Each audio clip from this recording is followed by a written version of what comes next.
Hey guys, welcome to the second and hopefully not the last. The second to last. The second to last. We'll never do this again. I'm a nervous wreck.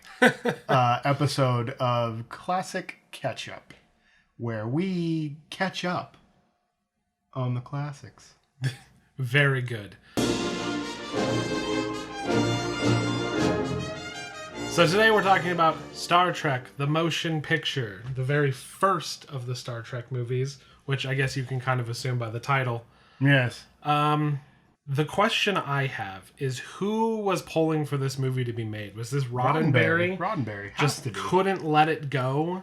Is this also, this and the subsequent movies, is it what brought Star Trek back into I don't think this necessarily, but I believe Wrath of Khan, definitely. I know we're not going to talk about going forward. We're only talking about this one. We're not talking about the rest of the movies. Yes, we will be back for Wrath of Khan. Yeah, this is going to be a series. We're going to do all of the original 6, right? We're not doing the TNG movies. No. Thank God. The Next Generation movies, They're garbage. it's a different era. This set of movies represents basically what the original series became. Yeah. Like, there's two separate canons. Mm-hmm. There's the original series, and then there's the first 6 Star Trek movies. Yeah. And arguably, most people just remember the first 6 Star Trek movies. Mm-hmm. The thing is, do people remember Star Trek the motion picture? I think there's a handful of people that actually do, you know? I mean, like, it was the motion picture. It was, but here's how I'm gonna start this discussion off. Okay, I was gonna say I was gonna do the lead in. Ryan, what did you think of Star Trek, the motion picture? Well, I did not hate it. However, Really, because the way you're talking about it could have however, fooled me. I don't think that it's a very good Star Trek movie. This movie, if I could compare it to something, this is a long-running anime TV show movie where nothing matters. It doesn't tie back into itself whatsoever. And come the next episode it's movie in this case, it really didn't matter. I get what you're saying. It's like a really good TV movie. The big plot points, because you got all these cool stuff going on with Spock trying to give up all emotion and everything, and like that's a really cool story. I wish we could have gotten more with that because it involves the main cast. However, the bigger plot points are 2 new characters that are introduced, and they're quickly gone by the end, so we don't have to ever think of them again. Yeah. Anime movie. That's what it feels like. There's a much more on the nose comparison, but that I don't want to use. But it's like watching Firefly and then watching the movie Serenity.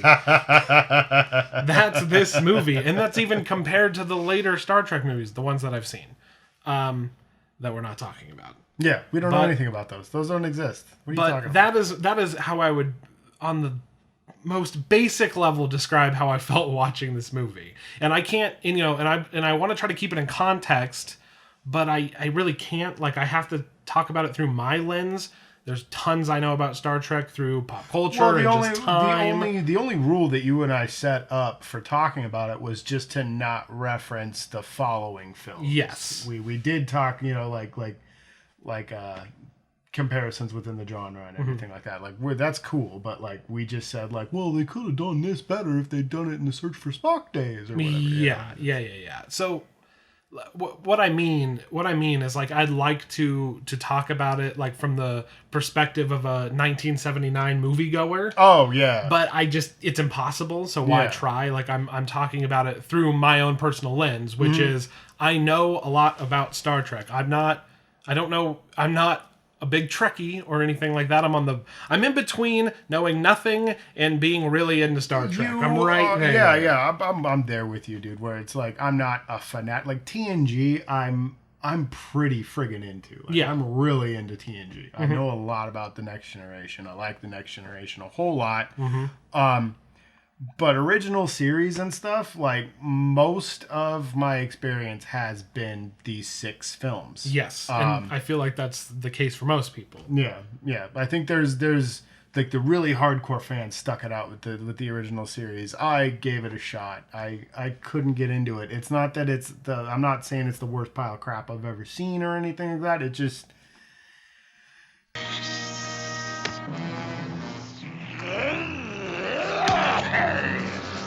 and it's weird to say that because they're all the same thing, you know, but then like cut from the same cloth. Yeah, but then like I didn't really care for Voyager and I hated Enterprise, and Deep Space Nine is kind of up and down for me. Very up and down. So I get what you're saying with this movie, like what are we doing? I like the film. I appreciate the film.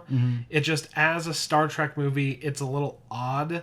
Like, I know apparently, you know, the show had been off the air for like 10 years, but apparently it was in syndication and it had done well. Yeah. And that's why they were planning on making a new show. That happens with a lot of shows. They find a new home through syndication. Exactly. Like now, you know, with like Family Guy, it was DVD sales and same. Well, that's thing what with, brought Family Guy back. Exactly. Yeah. Brought it back, and this was through syndication. It was doing well, so hey, we'll bring it back, and then all of a sudden, you know, you have Star Wars in 2001 and Close Encounters. Yeah, Close Encounters, and they're like, no, we need to make a movie. E.T. wasn't yet, right? E.T. was 82. Yes. E.T. was the year I was born. Yeah. So they're like, let's make a movie, and I think that that's why it feels like a side story, because it's not a continuation. No. And it was supposed to be the start of something that was, you know, you learn more about a show was structured differently. Yeah, because it's technically a 2-hour premiere. Yeah, so it just feels like if I didn't know, you know, I don't want to, like I said, I don't want to look through the lens of a moviegoer at that time. I'm trying to look at it through my lens, but if I didn't know the things I knew about Star Trek, and even the things I do know about Star Trek in the original series and later movies and stuff, like everything just feels a little off and a little like underdeveloped. Everything is underdeveloped. No, yeah, there is a reliance on, especially with certain characters, like with Kirk, like you know he's coming back. They gave her back to me, he says all the time. And he's all excited. But if you're a new viewer, you don't really get anything other than that. Like, why did he lose her? You know, is it just because he's an admiral now and he's just at a desk job? Sonic, you received your appointment as Enterprise Science Officer? Based, I am told, on your recommendation, Admiral. Thank you. Then why aren't you aboard? Captain Decker requested I complete final science briefing here before we leave on our mission. At Starfleet? All right, I guess I'll just infer that he just got promoted. That's what happened. Yeah. You know, I don't know how the original series ended. I bet that it just ended with another Monster of the Week episode, and there was no long, like, you know, overarching narrative going on with the original series. We should probably sit down and watch the final episode. Probably. Yeah. But at the same time, like I said, like I mentioned earlier, this kind of started the current. It's the first step. Kirk canon. You know what I mean? Yeah. Not Kirk Cameron. The Kirk canon going forward, leading into Next Generation and so on and so forth. The reboots movies are not pulling from the original series episodes. No, they're pulling straight from the original. JJ and the writers watched this movie and I think they watched this one and select other ones. And things they knew. There's a lot of stuff like going. We're not talking about the ones in the future. Sorry. But yeah, no, there is shots in this, like when they first board and you see that big shot of the interior, the cargo bay and stuff that leads into engineering and everything. Yes. Almost that exact shot is used in 2009 Star Trek. Yeah, no, in this movie, they went out of their way to make engineering and cargo look like a fucking power plant. Yeah. Or a space mall. A lot of it looks like a space mall. But I thought that was kind of interesting because, like, the Enterprise really felt like, out of all the movies, it felt like a big ship in this movie. That was one thing that I liked about it in the motion picture was when they go down to the entertainment area where everybody plays video games and stuff. It looks like this big and they've got trees in there and stuff, and it's like they're trying to put an Earth-like environment as close as they can into this huge ship. And it's similar with aircraft carriers, how they've got like bowling alleys and arcades and movie theaters and stuff like that. And in this, like, you're out in space, you're totally detached from any kind of sign of life. So they've got like bird sounds going on in the background, like through speakers, and that maybe they even have little robot birds. It's the Star Trek. Who knows? Who knows? Good. He's using audio-visual association. It makes you think about how big that ship actually is. Yes, I think. Yeah. Whereas like let's say in like the Next Generation, it's all that ship is supposed to be really big, and it feels a lot smaller, a lot more claustrophobic unless you're in the holodeck, and that's all fake. Yeah, it's all fake. Exactly. Yeah, no, it actually does a very good job of showing off how large the ship is and general community areas. Like you said. If I could compare it to another ship design, a lot of it kind of reminded me of some of the vessels in the fleet in Battlestar Galactica, the show, and the original show, and the new one, where like just you got a real sense of scale, like of the Galactica or the pleasure ship that survived getting attacked, where they go and there's like this whole atrium inside of it and stuff, and it kind of reminded me a little bit of that, where people have some space to move around to be people and not you're not just on a vessel. Yes. Trapped in tiny little hallways that always move in circles. Yeah, some other modern sci-fi has done pretty good with that as well. Some of it being very bad. Speaking of the ship's design, I liked it a lot in this movie. Like they have the brushed steel walls and stuff, and I just thought it was really funny because we were talking about Seth MacFarlane making that joke about how it didn't look like a Mac store.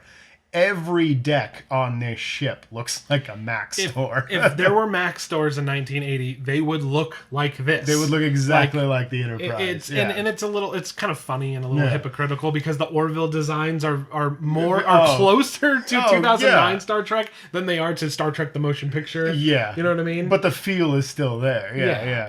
And MacFarlane's weird because I never know, like he's big on Shatner, but he also likes to say that Next Generation is better. Obviously, he's pulling. Well, I was going to say the Orville is the Next Generation. Yes, so I don't know. It's a joke. I don't look too far into it, but it is very funny. The design in this movie, it's just weird. Everything about this movie, I go, wow, that's really cool. Or I've seen the influence into later films or later sci-fi or later Star Trek references and whatever. Mm-hmm. But nobody ever talks about it. No. And almost when they're criticizing later Star Trek, or new Star Trek, I should say, the Kelvin universe Star Treks. Is that what we're calling it? Yes, I believe Why is so. it called the Kelvin? Oh, because the Thor's ship was the Kelvin. Yeah, Kirk's dad. Kirk's pappy. So, and things that they criticize, it's like, well, it was being done in this movie. Like I know but then you look at Wrath of Khan and the set design is like almost completely different. Oh yeah, well it's much more militaristic. Mm-hmm. The bridge is more small, it's more dark. In this one it's pretty big. It's got the big rotunda like the old show did, and then it's well lit. Everybody's wearing like hippie. Like there's that one guy in the opening shot. I was like, button your shirt, man. He's just walking around, his chest hairs out, and he's just like, ugh. It's all blousy. And they've got these weird belt buckle belly buttons. I don't know what the hell those were for, but they drive me nuts. What are those for? Oh, man. It's mostly story points and, like, character development and things in this movie that I don't like. The pacing overall, I hear people talk about the pacing. This, for a 1970s movie, is not paced that slow. No. If we're being honest. No, especially if you compare it to other, like, hard sci-fi of the time. Like 2001: A Space Odyssey is one of the longest movies I've ever watched, and nothing happens for that entire movie. There's barely any dialogue through the whole movie. Close Encounters is also a very slow-paced movie. Granted, it's got that Spielberg magic, so more stuff's going on to keep you in. There is a lot of what feels like padding for time in this movie. Take me over, please.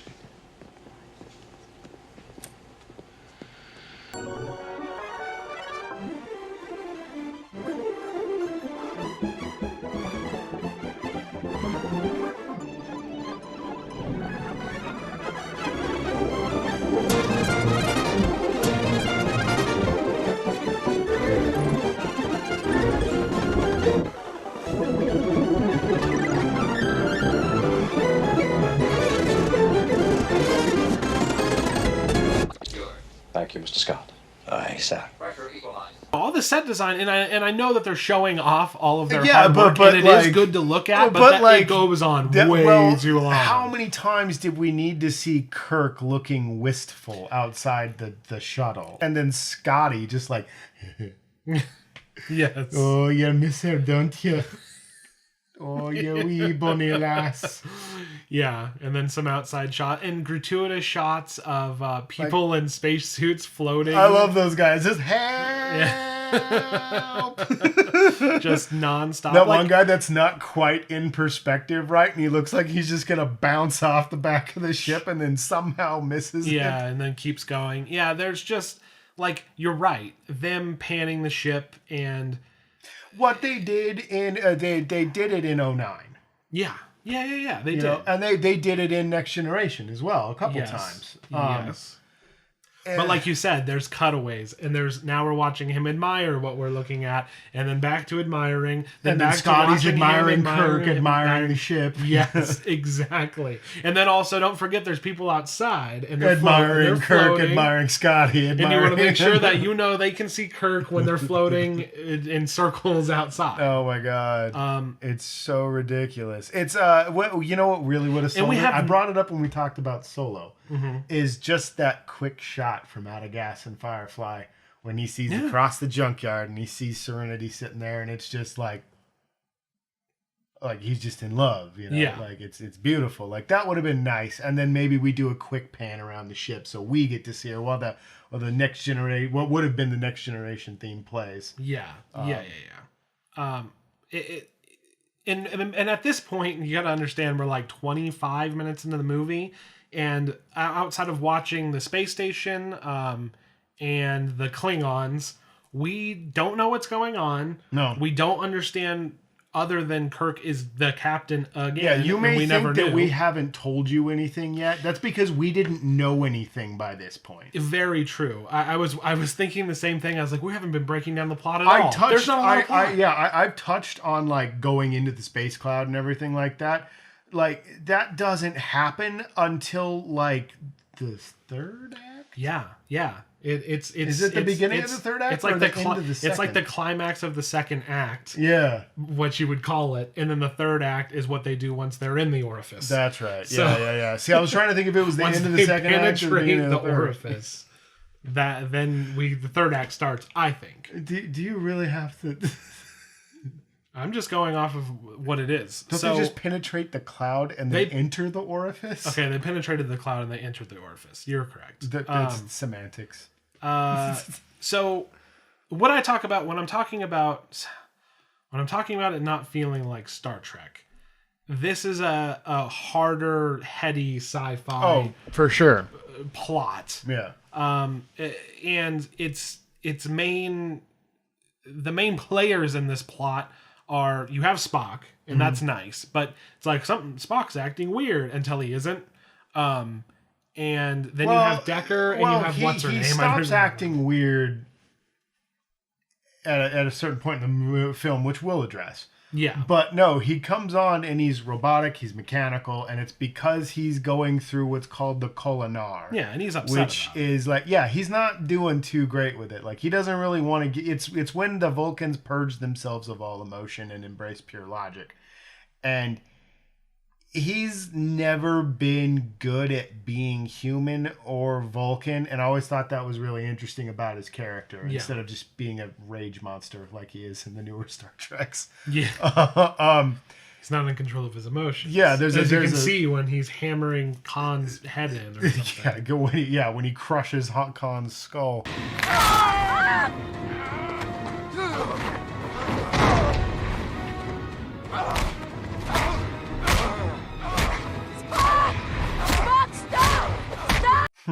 Anyway, no, there's the Nimoy does it better. Nimoy was the best. And I thought that's the most interesting character story in the movie, and he does eventually come to a realization, and it's because of something. And it is because of the main antagonist of the film. Yeah. True, fair enough. Like I said, he's the only player in that game. You have Kirk, and you don't understand what's going on with them. Kirk's just a dick in this whole movie. Yes. Until the very end. He's the one. He's the dick until he's not. Yeah, exactly. I guess that's true. And then you have Decker and what's her name? I don't even remember her name. Ilya. Ilya? Ilya. Ilya? The navigator, Lieutenant Ilya. She's Delton, Captain. Ilya. Yeah. I am a Delta. And you understand, like, there's a little bit of history between him and Kirk, and you understand there's a little bit of history between the two of them, but then, all right, let's kick things off, which is going nowhere very quickly. And then very slowly. And then very slowly. And then very quickly. And then very quickly. And then very slowly. Seemingly being there. Yeah, and then they're just there. They're just being in it, dude. And a lot of steady it. as she goes. Let's get a parallel flight path going on. Yeah. Go 500 kilometers out, and then go 1,000 kilometers. And then we're gonna do this, and we're gonna do that, and this is where it breaks down with Kirk for me, because you know when Kirk's good, when he has to battle somebody or maneuver the ship in a combat situation. Yeah. Shields up. Not when he's contemplating the philosophical ramifications of doing certain things. Well, you know who does that well? Yes. Picard. I was just going to say, I feel like in that case, like, Next Generation again is really what Roddenberry wanted. Yeah. Because most of that show was just people in the ready room talking to each other about, the ramifications of purchasing a wormhole. Yeah. Or is Data a person? Yes. Or whatever, stuff like that. Those great episodes. The wormhole one's not one of the great ones. Pluck this plot out, what little plot there is, and squish it into 20 minutes, which arguably it is already. Yeah. And plop it in a Next Generation episode. Yeah. And it's probably one of the best. Oh, dude. Well, see, and I feel like that's why I agree with you 100% on that, because, like, the original series is at its best when Kirk has somebody to fight. To Kirk Fu. Yeah. When he's throwing a rock at a man in a leather suit, in a rubber suit. Q giving us reasons to put in clips of Kirk doing stupid crap.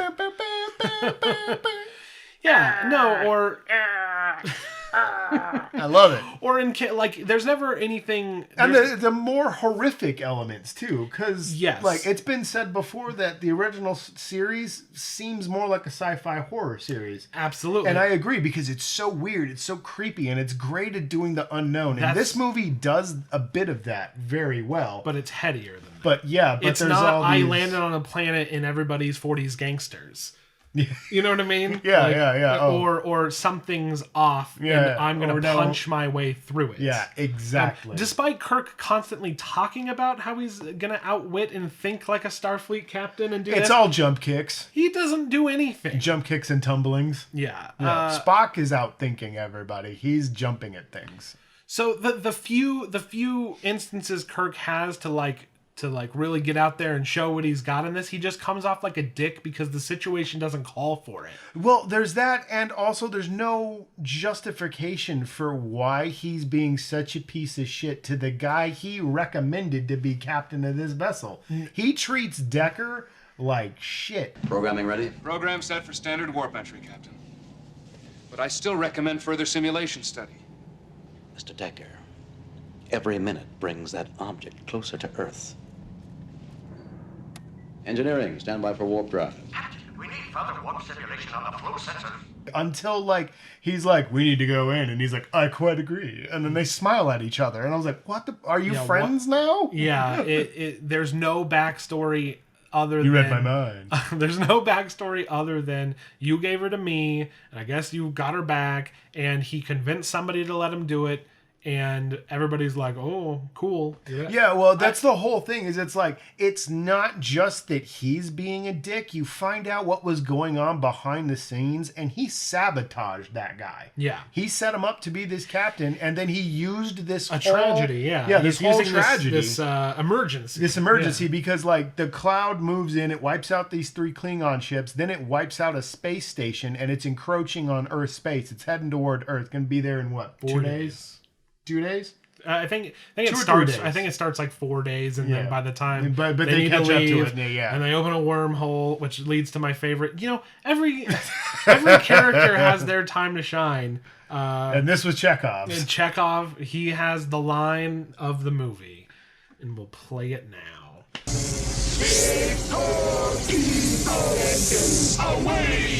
And he launches those torpedoes. Yeah. And that was his whole thing. Yeah, they create a wormhole because Kirk didn't do any research, kind of like we did before going into talking about this, about the new Enterprise, because it's all newfangled technology and Kirk doesn't know anything about it. And that's another point where he's just a huge piece of shit. Yeah. He thought he'd get on board that ship and it would just all work the way Kirk wanted it to. He is the only person who doesn't understand how it works, yet he's commanding it. It all Exactly. And it's never really they don't really explore that outside of him and Decker. There's that scene between him and Decker where Decker's like, dude, you messed up. If you did that, it would have destroyed our engines. We would have blown up. Sir, the Enterprise redesign increases phaser power by channeling it through the main engines. When they went into antimatter imbalance, the phasers were automatically cut off. And you acted properly, of course. And it's the whole reason they go into that worm. They create the wormhole when they go into warp because they haven't tested anything yet. This is her dry run. Mm-hmm. And Scotty tells him no, and he starts barking orders. And Decker's like, "Don't do this," and he's just like, "Shut up, kid." And it's just like, it's so aggravating because he is, for the most of the movie, the primary antagonist. Yeah. And we're supposed to be like, oh, Kirk's the hero. Mm-hmm. No, he's a huge piece of shit, and Decker should have mutinied. Yeah, it gets Wouldn't that have been It's going to be interesting? hard to do that, especially because Kirk walked on the bridge and everybody's like, "Yay!" And they're Yeah, like, "By the right. way, we haven't told Decker, so you should probably take care of that." I think he would have been able to have a strong argument after he nearly destroyed them from running into a space rock. Absolutely. Luckily, it was only him and Bones there, and Bones gave him a talking to anyway. I like Bones a lot in this movie because yeah. he's just like, "You're being a dick," and he's like, "Shut the hell up," and he's like, "Fine, I need you, keep Bones, being but a also dick." shut up. Yeah. Your opinion has been noted. Anything further? That depends on you. And then Spock shows up and he's like, "I think I've been being a dick." Yeah. It's like- Yeah. I guess Spock acting weird is enough. It's When Spock comes on, he's a robot man. I've been monitoring your communications with Starfleet Command, Captain. I'm aware of your engine design difficulties. I offer my services as science officer. Spock's whole explanation, we're jumping way ahead, but Spock's whole explanation of what he learns about V'ger and then what you actually learn what V'ger is, they don't match up or make sense. Because... No, he goes on some acid trip. Yeah. On a what do they call it? A spirit walk? Yeah, he does go on his spirit spacewalk through the orifice. And he says he times his boosters with the opening of the orifice. He says it himself. I'll prove it. Right now. I intend to calculate thruster ignition and acceleration rate to coincide with the opening of the V'ger orifice. He goes through there and he finds out where V'ger comes from. I don't think he learns about V'ger, but he learns about where V'ger came from. Where V'ger came from, where V'ger's been. And we learn later what V'ger's relationship to these people and this planet is. And it makes sense why V'ger is the way V'ger is. But why are those people the way that they are? How does learning about that planet make Spock learn that emotions are good? Because... it was V'ger's crisis, existential crisis because of the programming within V'ger that they then made his mission and gave him this giant life fucking ship. It all is weird to me. I think it was because V'ger was in search of knowledge and perfect logic and everything, and he had... even the machine people had surrendered all that, and he didn't want to be mechanical. I got you. Okay, yeah, I guess there He is didn't that. want to be just this cold, driving, lifeless force. Okay, yeah, I see the metaphor there where, cold mechanical logic. Yeah, Like, I yeah. get it. But, like, I think he says that in the movie, too. He says something about that. he probably like does. The coldness, the emptiness, the loneliness of it or something like that. Yeah, and I understood that for V'ger because they took his programming and went, all right, we're going to help you out with that, and, like, sent him on his way. Yeah. And I'm like, but what is their purpose? What are they doing on that planet? Like, They just sent him home. They just read his programming and were like, cool, dude, we'll help you out with that. And it's like, but what are you guys programmed to do besides take in stuff? Because they're like, oh, they took him in as his own and they helped him out. And they read his programming. And I'm like, the theory is that they're the Borg. the Borg, yeah. Could be. The Borg. The Borg. The Borg. Very much could be. And I don't know too much about the Borg, the basics. So, yeah, I just thought the jargon about what he saw was basically boiled down to being to his emotional journey. Yeah. And then we get the jargon about... It didn't really apply later in the film. It didn't apply later when we find out about V'ger himself. Yeah. Or herself. I get that. It's more like he saw what he needed to see. Yes. You know? And then he's like, I guess we'll take care of this. And, I mean, also, nobody explains anything very well. Like, V'ger's a child. Because I said... What was the reasoning behind it? There was no reasoning given. Because it was throwing a temper tantrum because it wasn't getting its way. That was after he had explained that it was a child. No, that was during, dude. He explained he is a child. Then he's like, you need to treat him as such. And then Bones goes, your child's having a tantrum. But we never were like, he said it's a child, and then it had a tantrum, and it's like, I guess he's right. But like, what was his reasoning for saying that before the tantrum? Because it was already being obstinate. It wanted its way right now, and they were like V'ger's act. It wasn't like shaking the ship yet. She was just like, take me to the creator. Yeah. And he's like, no. And she's just like, oh, I want it now. And he's just like, no. And she starts freaking out. You know? Again, that was after he explained she was a child. After. Yes, he said it's a child, then she started doing that stuff. Like I said, there was no explanation. Because she didn't understand why she couldn't get it in the first place. It just kept, it was all the questions. Why? Which happened after Spock had said that it was a child. I swear to you. Spock had said, this is a child. They had their own little conversation. Then the tantrum happened with all of that dialogue We're going to go to the clips for this. We will. That is exactly the way that it went down. V'ger is a child. Kirk Unit, disclose the information. Why has the creator not responded? No. Secure all stations. Clear the bridge.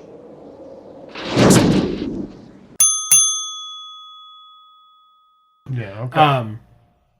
Like I said, there's Your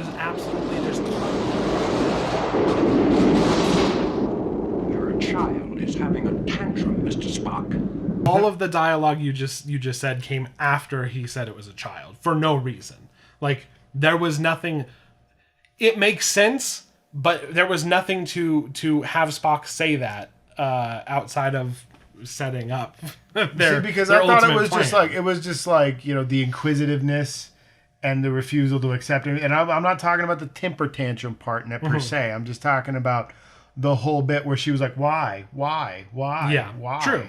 And that, because that was the whole thing up to that point. Yeah, until she started getting all pissy. Yeah. Like I said, we keep saying she because I guess after the wormhole, we have our first encounter with V'ger. V'ger is the big space cloud. They go inside the cloud, and then a big blinding light comes aboard the ship. It reads as an intruder, and it kills what's her name, the bald lady. Yes. And you know, the one that Decker used to have familiar relations with. She's a Deltazoid, right? A Deltoid. A Delton. Delton? Deltian? Deltoid? That's one. She's from Delta. Yeah. Yeah, she's from Delta. Yeah. Which everybody gives like a smirk when they find out she's coming. And is it because they knew that about her and Decker? Or does everybody from the planet just like is a sexy bald woman? And that's why they were all smiling. Maybe that's a callback to the original series. Maybe. An episode I've never seen. So. Probably. Yeah. You might be right. You might be right with that. We're the prime people to do this. Absolutely. Yeah, like you said, once Spock explains that, I guess when you look back at how she had been acting up to that point, you're like, oh, okay, yeah, I get it. So I guess she decides she's done being physically examined, so she just kicks the wall in. Yeah, there's some good stuff. There's some good stuff with that. That's not the most Star Trek-y, when him and Bones are just sitting back looking at the viewers like, oh man, he's gotta try to get with this robot woman. Oh boy. The movie does need a direct interface. They need to become one with the creator. The movie is all over the place while seemingly going nowhere at the same time. Dude, that's back to what I was saying about it having some of those horror elements and stuff. The whole look of the interior of V'Ger is kind of alien-esque, you know, where it's all twisted looking and stuff and everything. It looks kind of like Giger. I'm pretty sure they lifted it from that. Because Alien was 79, wasn't it? 79, 78? Somewhere around there, yes. It was in the 70s, so... Yeah. It was in the 70s, so it had to have been before this movie, because this came out December of 79. So. Yeah, okay. It's got some of those elements, because the interior of V'Ger is kind of frightening looking, and then there's the whole scene where the teleporter malfunctions. Oh, yeah. And his new Vulcan sidekick and that lady melt.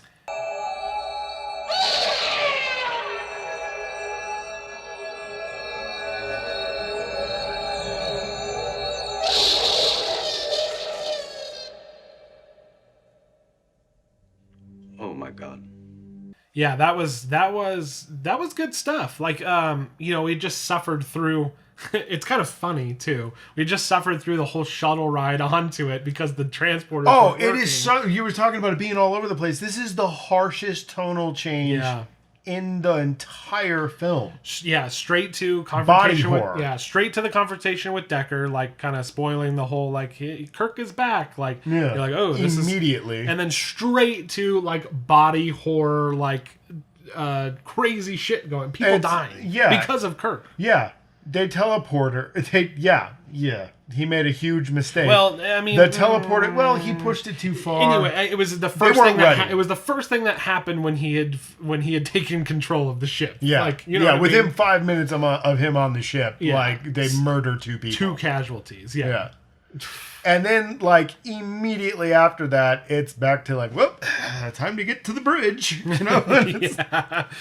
Yeah, send a letter to their moms. All right, bye. Tell them I'm like super sorry. Later. But it's odd because the logic behind why they took a shuttle there in the first place is temporarily the transporters aren't really working. Yeah, we get 5-minute shuttle ride and then they're like, all right, they're working.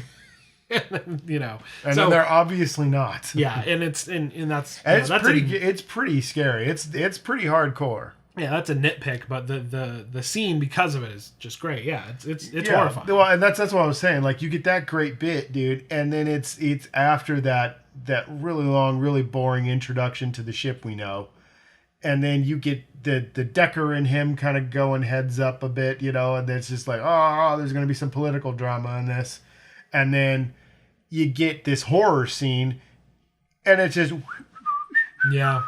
like right after that. Yeah, he's like in the halls and he's just like, look at this place. And he's just like, but he also doesn't know what he's doing. He gets this brief moment where he adjusts his uniform, and then he's just like, oh, time to get a move on.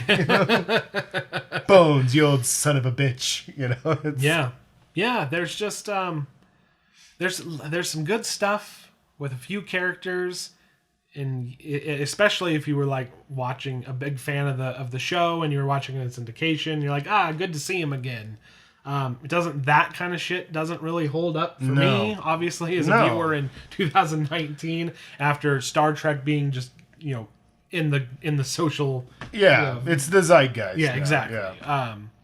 But they kind of just go, all right, like we're going and immediately after that horrifying scene, it's just, we need to get going as quickly as possible, and I'm going to do anything to make this happen. Yeah, we need to get going as quickly as possible and go nowhere. And then they don't. Yeah, and then they get to the scene you were talking about where she dies, and there's the intruder, and then when they make first contact with V'Ger, he sends over a proxy, an emissary proxy kind of thing, and it's the cyberized version or roboticized version it's of her the girl. Yeah, it's like they explain like it's her, but like every bit of her has like microprocessors and nanotech and this and that. She's not a person anymore. She's an android. Pretty much. Yeah, your basic base form of android, I would guess. Yeah, they come from Cybertron basically, and they don't understand. They think the ship, the Enterprise itself is an entity, because it's mechanical, and that the people have infested it. They're like a virus infection that needs to be purged. Yeah, and trying to understand what that is all about. Yeah. Which is strange. We need to hurry up and get to the big reveal. Yeah, I think so. Okay. I think maybe we should. You want to just get right to it? Go backwards from what we find out V'ger to be, why it's going to Earth, and all of it makes sense. V'ger is Voyager 6, the satellite we sent out. Yes. And it went through a black... Okay, and this is what I need to figure out. It went through what we would have called as a black hole. What we used to call a black hole. Captain, Voyager 6 disappeared into what they used to call a black hole. It could have gone anywhere. But now let me send you to a clip from Star Trek 09 of Spock calling stuff a black hole. Using red matter, I would create a black hole, which would absorb the exploding star. They're creating a black hole at the center of Vulcan? Yes, sir. So, that was weird to me, and I will find any other clip of them saying black hole in Star Trek. I guarantee this. I found because so if I remember right, in The Next Generation, they specified the distinction between a black hole and a wormhole. Yes. I know they've used black hole So that has before. to be something that they said in that. Like, they were going one way. Again, they were going one way, and then they were like... Yeah, it's so strange that he said that, but it went through a black hole, and then the planet that that Spock had found out about through his Vision Quest, took Voyager in like, oh, it's a machine. We're them, we're that, and read its programming, which is obtain knowledge, and bring it back. So they supercharged it. Yeah, so they're like, cool, dude, we'll help you out with that. Gave it consciousness, which seemed like a bad idea. I thought that they had said through the amount of knowledge that it obtained, it became sentient. Yeah, but I wonder if that was before. Yeah, I don't know. But they had basically given it this gigantic library. They basically gave it the Encyclopedia Britannica set. Yeah, and gave it the ability to move through the stars of its own accord. Yeah. Yeah. And did it construct that superstructure around itself, or did they construct the superstructure? I think maybe they had started it and maybe it had completed it, or however that worked. But basically, it had gone around the entire universe by this point. Oh, correct? yeah. And now it was coming back to Earth. Yeah. And then you find out it's coming back to Earth. It's trying to signal NASA. This is also another, and I hate to do these nitpicks, but when it's Star Trek and they don't think of these things, it drives me nuts. Where the reason it had destroyed the Klingons and the space station is, we have these primitive communications. So Spock had to it's using radio waves instead of Spock had to supercharge it so we could communicate with it. And they talk about it. And then later when it gets to Earth, it's like, it's sending out radio waves. And I was like, so if it knows everything, it understands there are different forms of communication. Well, and the fact that they were like, it's using radio, and they never say that we don't use radio, we use this instead. They just say it's using radio. Yeah.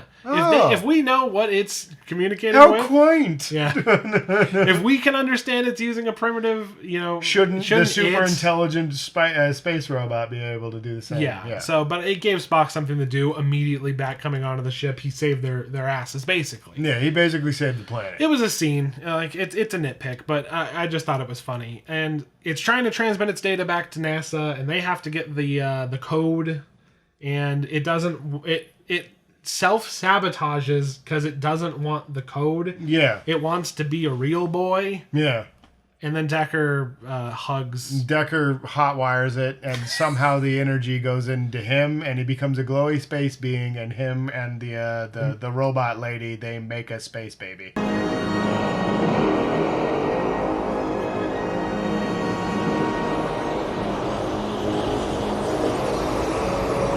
and then they go to a different dimension, which only exists because humans can think of things that don't exist, but machines can't.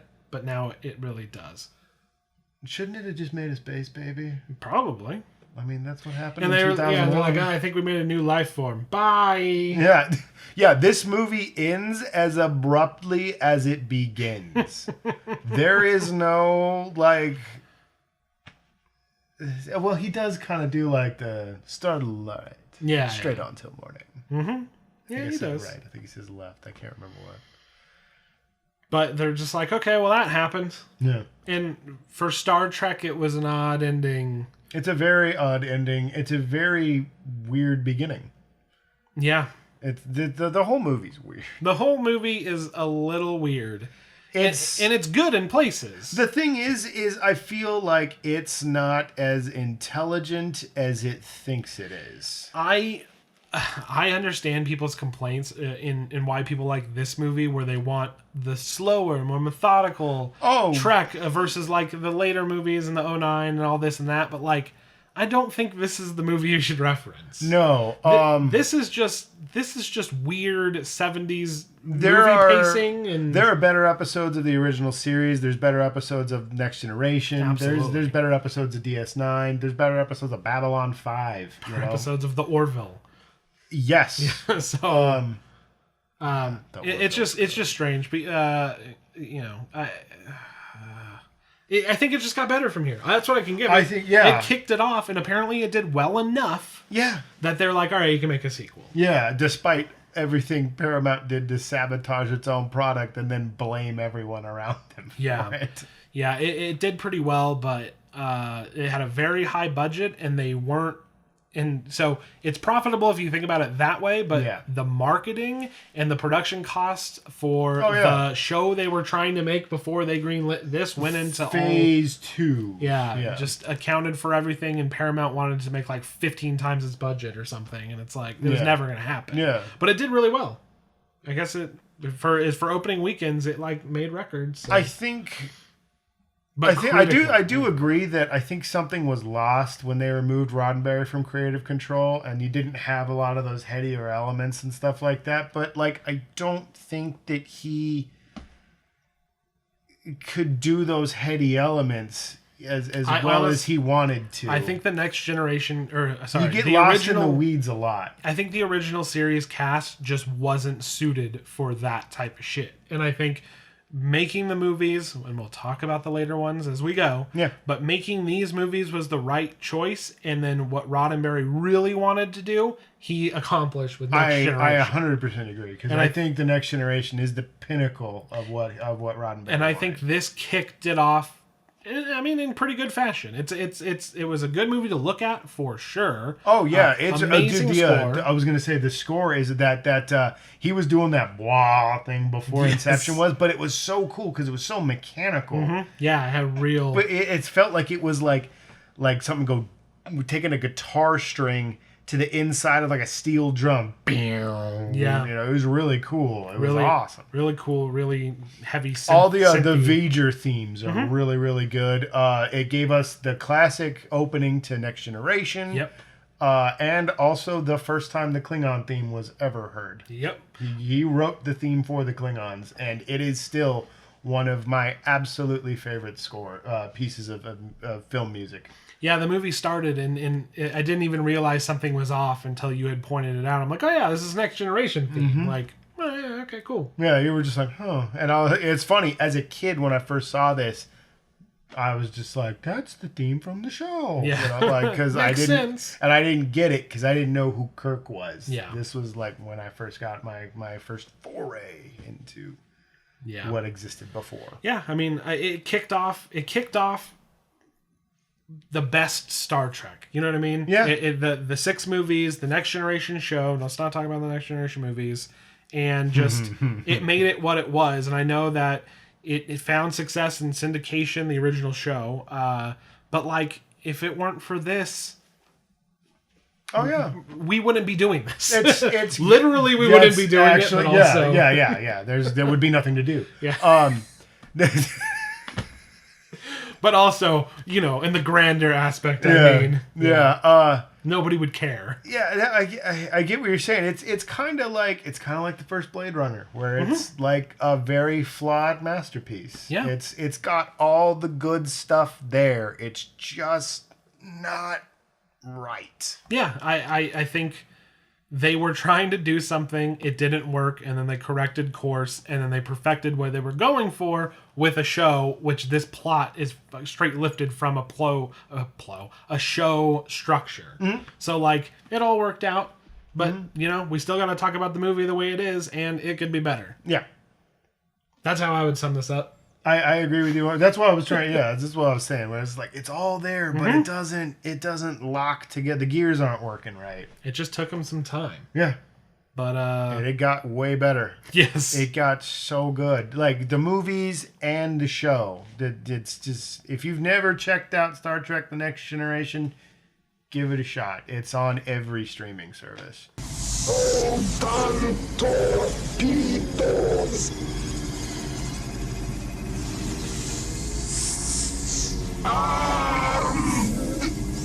But we are, Josh, going to continue on. Yes, this is going to be a series that we're going to do. We're going to go through all 6 Star Trek films. But Josh, there are more Star Trek films than that. Yeah, but the TNG movies blow.